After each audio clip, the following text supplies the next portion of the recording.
Hi friends, welcome to my channel கிறிஸாஸ் kitchen recipe. இன்றைக்கி நம்ம உடம்புக்கு ரொம்ப ரொம்ப ஆரோக்கியமான வாழைத்தண்டு கூட்டு எப்படி செய்கிறது தான் பார்க்க போகிறோம். இந்த வாழைத்தண்டு கூட்டை நீங்கள் சாதத்தோட மிக்ஸ் பண்ணி சாப்பிடலாம். அது மட்டும் இல்லாமல் தோசைக்கு சைடிஷாக வச்சு சாப்பிட்றதுக்கு கூட ரொம்பவே நல்லாயிருக்கும். இப்போ வாங்க இந்த ரெசிபி எப்படி பண்ணுறதுன்னு பார்க்கலாம். ஃபஸ்ட்டு இந்த ரெசிபி பண்ணுறதுக்கு ஒரு கடாயை சூடுபடுத்திட்டு அதில் 2 டேபிள் ஸ்பூன் எண்ணெய் சேர்த்துக்கோங்க. எண்ணெய் காஞ்சதுக்கப்புறமா இதில் 1/2 டீஸ்பூன் கடுகு சேர்த்துட்டு இதை நல்லா பொரிய விட்டுக்கோங்க. கடுகு நல்லா பொரிஞ்சதுக்கப்புறமா 1 டீஸ்பூன் உளுத்தம் பருப்பு, 1 டீஸ்பூன் ஜீரகம் சேர்த்துட்டு இதை லேசாக வறுத்துக்கோங்க. அதோட கலர்லாம் பொன்னிறமாகிற அளவுக்கு லேசாக வறுத்துக்கோங்க.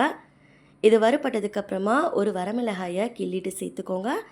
கூடவே 2 பச்சை மிளகாய், ஒரு கொத்து கருவேப்பிலை சேர்த்துக்கோங்க. ஒரு மீடியம் சைஸ் வெங்காயத்தை நல்லா பொடியாக கட் பண்ணிவிட்டு சேர்த்துக்கோங்க. இப்போ இதை நல்லா வதக்கி விட்டுக்கலாம். வெங்காயம் ரொம்ப வதங்கணும்னு அவசியம் இல்லை, லேசாக கண்ணாடி பதம் வர அளவுக்கு வதக்கி விட்டுக்கோங்க. நம்ம சேர்த்துருந்த வெங்காயம் இந்த அளவுக்கு வதங்கி வந்ததுக்கப்புறமா அடுத்து இதில் 2 மீடியம் சைஸ் தக்காளி சேர்த்துட்டு இதையும் நல்லா வதக்கி எடுத்துக்கோங்க.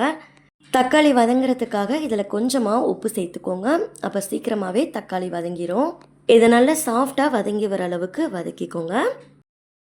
இந்த அளவுக்கு தக்காளி வதங்கினதுக்கப்புறமா அடுத்து இதில் நம்ம க்ளீன் பண்ணி வச்சுருக்கிற வாழைத்தண்டை உள்ளே சேர்த்துக்கலாம்.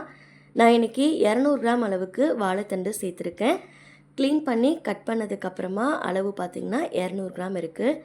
இது கூடவே கொஞ்சமாக மஞ்சள் தூள் சேர்த்துக்கோங்க. ஒரு 1/2 டீஸ்பூன் அளவுக்கு மஞ்சள் தூள் சேர்த்துட்டு இதை ஒரு 2லேருந்து 3 நிமிஷத்துக்கு நல்லா வதக்கி விட்டுக்கோங்க. 2லேருந்து 3 நிமிஷத்துக்கு இதை நல்லா வதக்குனதுக்கப்புறமா அடுத்து இதில் 1 டீஸ்பூன் மிளகாய் தூள் சேர்த்துக்கோங்க. இது கூடவே 1/4 கப் பாசிப்பருப்பை வேக வச்சுட்டு சேர்த்துக்கோங்க. வெயிட் அளவில் பார்த்திங்கன்னா 50 கிராம் பாசிப்பருப்பில் கொஞ்சமாக மஞ்சள் தூள் சேர்த்துட்டு வேக வச்சு எடுத்துக்கோங்க. நான் குக்கர்லலாம் வேக வைக்கல, தனியாக வேக வச்சுட்டு தான் சேர்த்துருக்கேன்.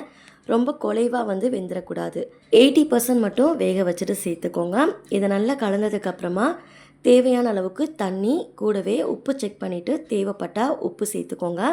இதை நல்லா கலந்ததுக்கப்புறமா மூடி போட்டு மூடி வாழைத்தண்டை ஒரு 10லேருந்து 15 நிமிஷத்துக்கு வேக வச்சு எடுத்துக்கோங்க. 10 நிமிஷத்துக்கு அப்புறமா மூடியை ஓப்பன் பண்ணிக்கோங்க. தண்டு சரியாக வேகலைனா மட்டும் ஒரு 5 நிமிஷத்துக்கு வேக வச்சுக்கோங்க. இது நல்லா வெந்ததுக்கப்புறமா கடைசியாக கொஞ்சமாக மல்லி இலை சேர்த்துட்டு நல்லா கலந்து விட்டுக்கோங்க. அவ்வளோதான், நல்ல டேஸ்டான வாழைத்தண்டு கூட்டு சூப்பராக ரெடி ஆகிடுச்சு. இதை ஒரு டைம் வீட்டில் நீங்கள் செஞ்சு பார்த்துட்டு ரெசிபி எப்படி வந்ததுன்னு மறக்காமல் உங்களோட ஃபீட்பேக்கை ஷேர் பண்ணிக்கோங்க. இந்த ரெசிபி உங்களுக்கு பிடிச்சிருந்ததுன்னா லைக் பண்ணிவிட்டு சேனலை சப்ஸ்கிரைப் பண்ணிக்கோங்க. நெக்ஸ்ட்டு ஒரு ரெசிபி வீடியோவில் பார்க்கலாம். தேங்க்ஸ் ஃபார் வாட்சிங். பபாய்.